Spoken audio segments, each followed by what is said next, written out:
Hey everyone, it's Michelle. Happy New Year. Happy 2023.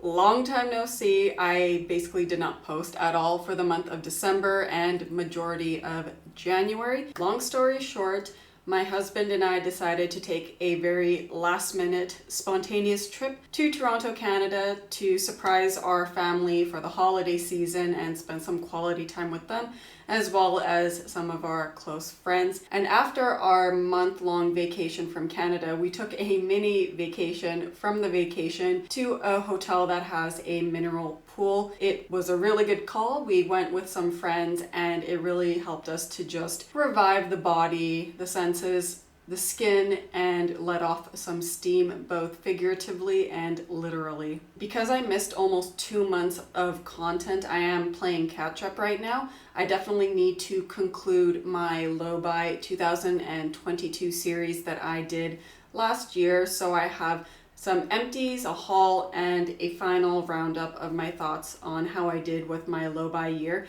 But before I get into all of that and try to play catch up, I just wanted to share with you all the skincare I packed with me on my month-long trip to Canada, particularly what was in my carry-on. These were the main skincare products I essentially reached for on a daily basis or majority of the trip. I did bring a check-in bag with a few other skincare products. Otherwise, majority of the skincare I used is in here. And this here is an old liquids bag that I got from Pearson Airport years ago, or my parents more so. They had a bunch of these in stock and I've just kept one on me ever since, just so I know how much liquids I can take. So let's get right into the video.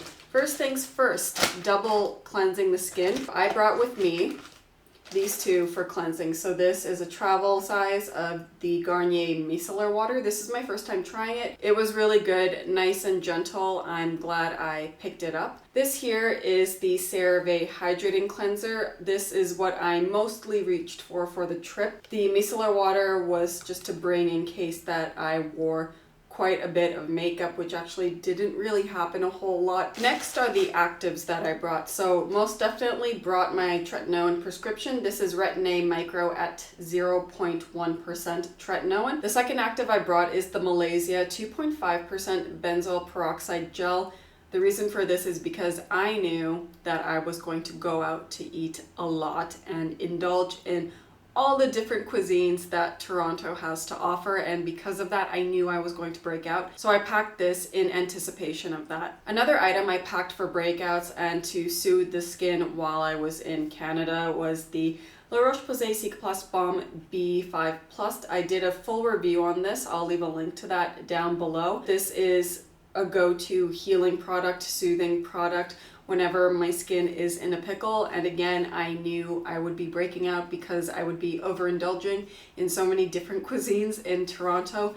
So I definitely needed a soothing product alongside a harsher active such as benzoyl peroxide, as well as the tretinoin prescription if I felt like my skin was a little bit too sensitive from the trip. Also, after traveling to Canada in general, it took us about 15 and a half hours and another 40 minutes to get our bags. So this was very lovely to apply at the end of the day. For moisturizer, instead of packing a travel size of my go-to moisturizer, which is the Bioderma Atoderm Intensive Balm, I opted for the Balea Med Ultra Sensitive Intensive Cream with 7% urea. This moisturizer is under €4. It has a pretty nice ingredient list, so I thought I would give it a try. One of the things I'm trying to do actually for the winter season is to incorporate urea in my skincare routine. More of that in another video. All you need to know is that I packed 2 tubes of this. So the moisturizer I originally packed was halfway full. The thing is, both my husband and I were using this moisturizer, so I knew I would need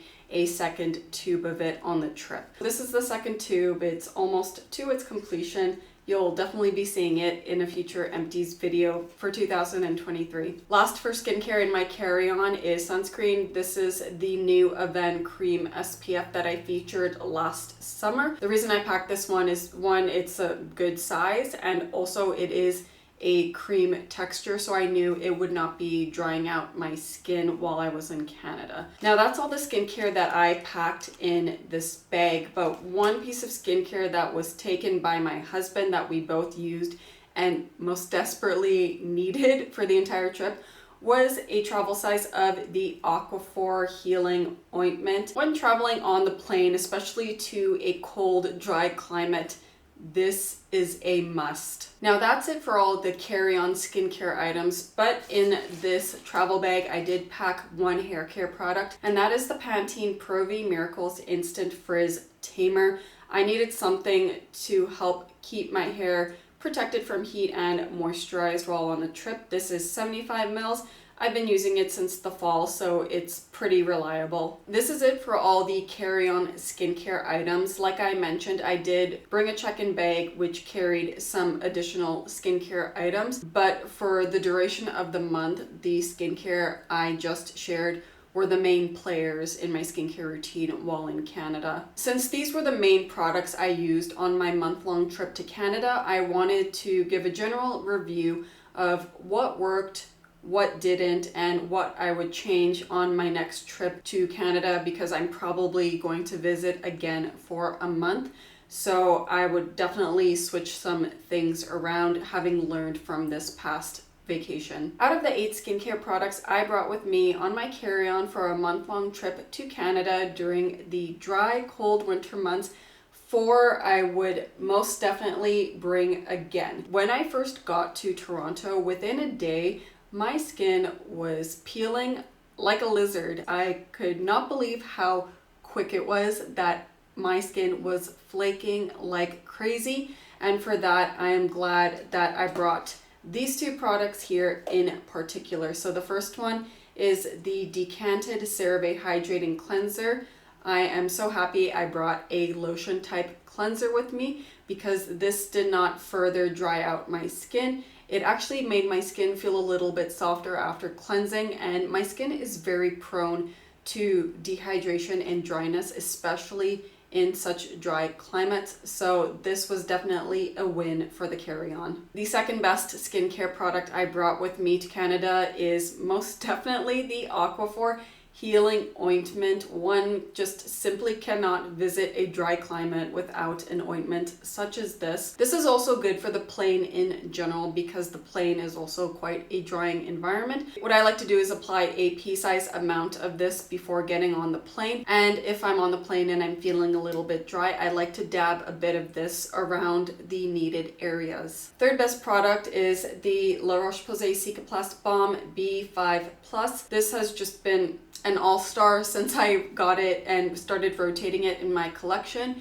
Just very good at soothing the skin after a 15 to 16 hour long trip. It worked really well alongside my actives to deal with any breakouts on my face, and it was just a really good soothing product during this month-long trip to such a dry and cold climate, the kind of climate where the air hurts your face. And the fourth best product I brought with me on my carry-on for the month is my prescription strength tretinoin at 0.1%. Just like throughout the month of November with my slow skincare routine, my tretinoin prescription was the only active I was using on a nightly basis while I was in Canada. And that's it for the 4 skincare products that worked really well on my month-long trip to Canada and that I would most definitely bring again. Now moving on to the skincare items that I could probably go without on the next trip. So the first one is the Garnier Micellar water. Even though I really like using this micellar water, it's really nice and gentle, doesn't leave a weird residue on the skin. I did not wear as much makeup as I thought I would while I was there. And when I did, the Cerave Hydrating Cleanser did plenty to remove the little concealer I had on my face. As for mascara, I decided to go with tubing mascaras from here on out. So tubing mascaras, they're just very easy to wash off with only water. So having said that, I didn't really need a dedicated makeup remover on the trip. The cleanser did more than enough. I want to talk about the Avène Cream SPF 50 Plus that I brought. I am going to say something pretty taboo right now when it comes to skincare content in general, but on my month-long trip to Canada, I did not wear this once. Before everyone starts freaking out and telling me I need to wear sunscreen even in the winter months, let me tell you what the situation was in Canada while I was there that made me not reach for this at all. Let me tell you, on my month-long trip to Canada, I saw the sun maybe once for half an hour. Otherwise, for the other 30 days, it was gloomy as shit. It was actually borderline depressing, and I started feeling that. Point number one, the weather was very gloomy. Point number two, the UV index was at a 0 to 1 for the majority of my trip. Even when that sun came out for half an hour, it was still at a UV index of 1. So very low UV index. Number three, even when there was some form of daylight, it only lasts a short amount of time. For those of you living in Canada, you know the daylight does not last long. So by the time I was ready to go outside to go anywhere, it was no more than 5 minutes heading to a car and then driving somewhere and spending majority of my time indoors when there was some form of daylight. Point number four, I barely wanted to go outside because it was so dang cold. Like I said, I spent majority of my time inside a car or inside someone's place or a restaurant. Wherever the hell I was going, I was inside majority of the time. I would say the one time I walked outside for more than an hour was on a walk I did with my aunt and uncle just to spend some quality time with them before I left. And it was actually that one day that I thought maybe I should wear some sunscreen since I'm going to be out for more than an hour. So having said that, yes, I'm still going to bring sunscreen on my next trip wherever I go, but it will not be in liquid form where it takes up space in this liquid bag. Instead, I will bring a sunscreen stick. But yes, that is the reason why I did not wear a whole lot of sunscreen in Canada, and that was my tangent on how shitty the weather in Canada is at that time of year. The third skincare item I could have gone without is the Balea Med Ultra Sensitive Intensive Cream with 7% urea. I find that this moisturizer does not work very well when there are layers of skincare underneath it. It's very good at just using on its own after cleansing the skin. But the thing is, while on this month-long trip where this was the only moisturizer we had available, both my husband and I agreed that we really missed using the Bioderma Atoderm Intensive Balm. And we also agreed on the next trip we would just buy a travel size of that one. It's not to say that this one isn't good. It's just that we would have preferred to use the other one. The fourth and final skincare item I could have gone without is the Malezia 2.5% benzoyl peroxide gel. I could have gone without this for the winter months in particular, because even when I used such a light amount on my chin when I was experiencing breakouts, my skin was very sensitive and it actually became irritated with even just that small amount. I usually don't experience that during the warmer months or when I'm just here in Europe in general, but my skin showed that it was pretty sensitive while in Canada. So in that situation, I could go without this, and instead I could just rely on the La Roche-Posay Cicaplast Balm when it comes to dealing with acne. If you watched my review of this product, you know that I was using this on a really big cyst on my chin, and it did a good job working alongside the tretinoin to reduce that pimple. So if I am traveling to Canada for the next winter season, I may just skip this and just rely on these two for acne care. All right, that is it for the review on these carry-on skincare items and how they performed on my month-long trip to Canada during the dry, cold months, what I thought were superstars, what I could have gone without, and just to recap what I would change about my carry-on skincare items in general.